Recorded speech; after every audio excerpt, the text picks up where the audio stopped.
Hi there. Welcome to another one of my videos. And yeah, I was thinking about this earlier today, and when I first started this channel, I guess at the end of September here, I had been thinking about it for a while. I watch a lot of YouTube channels. I watch a lot of online video channels. A lot of my favorite people that I used to like from back in the old days of YouTube, they aren't even around anymore. They've moved on to other platforms. There's BitChute, now there's Odysee. There's even a couple of defunct ones that I've followed, in the past. DTube, I don't even know if that one's still around.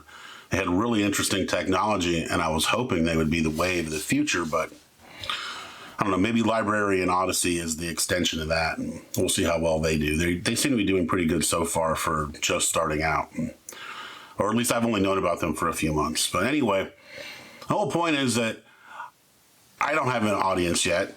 I put these videos up and they get a handful of views, maybe. It seems like the ones that have the most popular keywords are the ones that are getting viewed, a dozen times. It's fine. Look, I'm going to grind away at this, and I'm going to be doing a video. Like I said, I'm going to try to average 5 to 6 videos a week, every week, and try to get these up there, and maybe do more than that. I don't know. It all depends on what I got to talk about. I have a lot of topics I'm interested in, and I have a lot of things to talk about. I have an opinion on almost anything, and even a topic that I'm not vested in, if somebody brings it up to me and I do my research, I can give you an opinion on it. So right now I'm doing a lot of the easy stuff, but they're going to get more specific and more varied as we go through. But my whole point of this is that I feel like this is the new media. I'm not covering news, but this is like the new version of the editorial. It's my own journal in a way, my own video journal, my own vlog, and I'm really just putting my ideas out here. But how is that different than the editorial page? Just that I'm not an actual journalist. I didn't go to college. I didn't study the style guide. But you know what? All those people that did, they're completely hijacked and taken over. I dated a woman in college who went into journalism, and she works for I won't mention, but she works for a public broadcasting company. I won't mention their name. And, I was just out of curiosity, and because I'm a creep, I was checking her Twitter out in the last few months, and I noticed that she just is she swallows all the lies. One of her favorite journalists is one of the biggest bullshitters that there are out there, and she retweets almost all of her posts, and she's just totally and completely co-opted because she has to be. She can't stand up to these people, and I don't know if, my guess is she really is hijacked. She was a very reasonable person. We were both very liberal back in college, as far as those things go. And it's interesting to see how we've both diverged into completely different ways of thinking. But it's because she works for the media. She gets her money from the media that she's trapped in this paradigm. I'm lucky enough where I don't answer to anybody. I'm my own boss. I run my own business. No one's going to cancel me. I sell my products online, so I don't have to worry about people protesting outside of a retail establishment. I don't work for another company, so I don't have to worry about anybody pressuring a boss to try to fire me. I am the boss, and I'm not going to fire me. At some point, it sure would be nice to make a little money off of this. It would be really great if I could post a video a day and have that be my job. I'm not planning on it. I'm only planning on being able to put my ideas out there and eventually be able to build up some interesting conversations. It's the whole point of this. I want people to interact with me. I kind of live like a hermit, and it's mostly because I have a hard time finding people that are like-minded around me. I live in a small community in the country, and they're very nice people, but talking to them on a high level of discourse is just, it's incredibly difficult to find anybody to keep my interest. That's just how I'll put it. I find most conversations around here very pleasant, very nice, but boring. And hey, I love boring. I'll take boring over misguided or delusional any day. Which is what I was facing back in the liberal city that I used to live in. Liberal. That word has changed so much, and we've talked about this in other videos of how they love to change meanings of words. But the topic of this video, after all of that, it's the media. Obviously, the media, and I got to tell you, the media is the enemy. I've done a video about China. I've done videos about communism and other isms and stuff, and talking about how we're at war. The biggest battalion that these communists and the Chinese and all these other entities that we're at war with, their biggest weapon is the media. And the media is mostly owned by foreign interests. If you study it, there's only a few different companies that own the media. They're mostly owned by Israel. And, that's one interesting thing about this whole COVID thing is, no one's talking critically about Israel anymore. The only mention of Israel in the news in stateside has been talking about these peace deals, which is good. Hey, man, Israel is a warmongering country that seems like it was founded by war to fight wars, and for them to give in to peace, I'm very suspicious of it. But hey, if it's legitimate, then that's awesome. If Israel can get their shit together and actually be a legitimate state that is not a rogue that is threatening the area, then they can be the ally that they pretend to be, and that's fantastic. However, they own the media in this country, and the media is the enemy. So the state of Israel doesn't own the media. Individuals that hold dual citizenship, American and Israeli citizenship, they're the people that own these media conglomerates. And they're the ones that are pushing all this narrative going on right now. They're the ones that create this animosity between our conservative leaders and the media. The conservative leaders get attacked all the time. The idea of conservatism gets attacked all the time. The idea of family and strength gets attacked all the time. And a lot of this is just, it's inner strife to distract us. And, the part that China plays is they're financing it. Israel or Israeli interests might own all the media, but the grease that makes the wheels turn is the manufacturing, and that's where all the real wealth is made. We in the West have the petroleum, so we've got the fuel.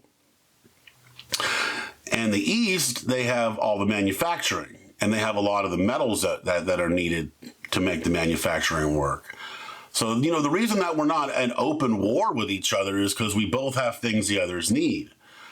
But the way that things are working right now is the Chinese are the ones that are funding this whole thing, regardless of who owns it. So the Chinese are ultimately, when they say the buck stops here, the Chinese are ultimately the ones that are answered to. So on some level, the Israelis are even answering to the Chinese because the Chinese have that wealth that comes from manufacturing. And the way I see it is they think that they made a mistake and they're going to try to wrestle that back. The Israelis and the Americans and these financiers that have gotten fat off of the Chinese manufacturing by taking their little cut. They've realized now that they've probably given up way too much control to the Chinese. And that's why they're creating this, this animosity where we fight amongst ourselves to try to kind of put that wedge in between America and China. I mean, and it's pretty obvious if you look at it, but the real problem is the media. And, it's one thing, it was kind of a slow change where the media went from You want to talk about it 50 years ago, let's say 50 years ago, where there were like 3 news stations and they all basically said the same thing. They would, there were tons of newspapers. There were local newspapers. There were national newspapers. There were international newspapers. And, if you just picked 10 different papers, you'd probably find, 10 different perspectives of the same situation, but they'd all pretty much be the same. There wouldn't be obvious lies. And if the lies were going on, then those people were being lied to too. And they weren't inventing these lies. You pick 10 different news sources now, even though they're all owned at the top by the same few companies, you're going to find all these different opinions. You're going to find completely different information, and that's just among the mainstream. You start looking beyond the mainstream and you find all these other ideas and sources and information. And it's so confusing. We live in an age of almost unlimited information, and so much of it is just bullshit. So much of it is just shoved into your head, and it's nonsense. Like, if you really stopped and thought about it logically, it doesn't fit. Let's talk about Russia collusion. Russia trying to influence our elections and our leaders and all. First of all, why? We do a plenty good enough job fucking up our own country on our own. Why would Russia want to be in control of that? Second of all, how? Like, you're talking about like a billionaire that already has his own wealth, that's not part of a political establishment running for president, and somehow Russia's going to control him? No one controls this guy. I mean, maybe Israel does. That's a whole nother video. But I got to tell you, this idea of Russia working behind the scenes to kind of pull all the strings is horseshit. We're the nation that goes into other countries and pulls their strings. That's how we work. And to me, it always comes back to the whole rules for radicals, where you accuse your opponent of what you intend to do. Now, I want you to watch the news, no matter what you're watching, on TV, on your phone, whatever. Just if you're listening to me right now, just try this experiment. Just watch an hour of news coverage and pay attention to what they're accusing their supposed opposition of. And then really, really think about it. Do some more research. And I bet you anything, the deeper you dig, the more you'll figure out that those same people that are accusing the so-called opposition of doing something, they're the ones really doing it. The Democrats were the ones that were working with Russian assets to create fake news stories. And because they accuse the Republicans or whatever because Trump isn't really a Republican. He's just like a lot of the Democrats aren't really Democrats. They're communists.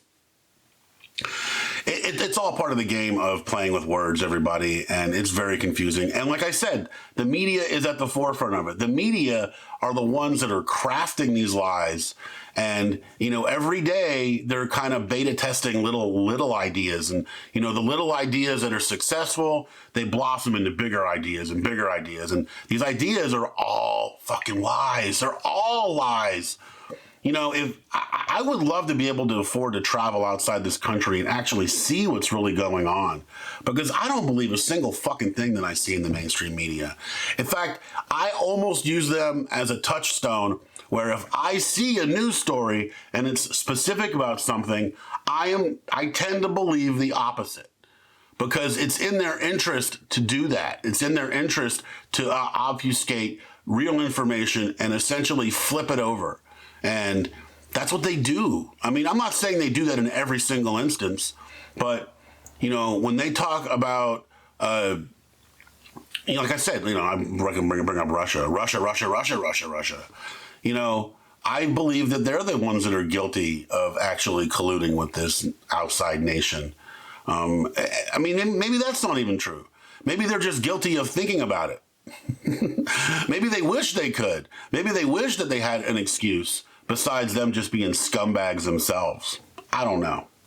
I'm literally just trying to posit ideas here. I want you guys to think. I want you to start interacting with my videos here. I'm sure as I make more and more and more and more, at some point something's going to pop, and you guys are going to start talking back to me here, and we can start these discussions. So that's the whole point of this. And when I get a discussion that's big enough from any one of these videos, I'll do another video and I'll talk about the interactions I've had, and we can help expand this thing and make it bigger and bigger. But anyway, I hope you like what I'm doing here. If you like this video, check out my other videos. This is like the 19th or 20th video I've done. I'm gonna, like I said, I'm gonna try to post 5 to 6 a week, and we'll go from there. I'm trying to enlighten people one at a time, and this is the best way I think I can do it. I've done all I can, face to face, I feel like, and now it's time to take it to the next level. And hopefully you can help me out here. Hopefully you can help be part of this awakening that I'm trying to be a part of. All right. Hey, I love you. I mean it. And until next time.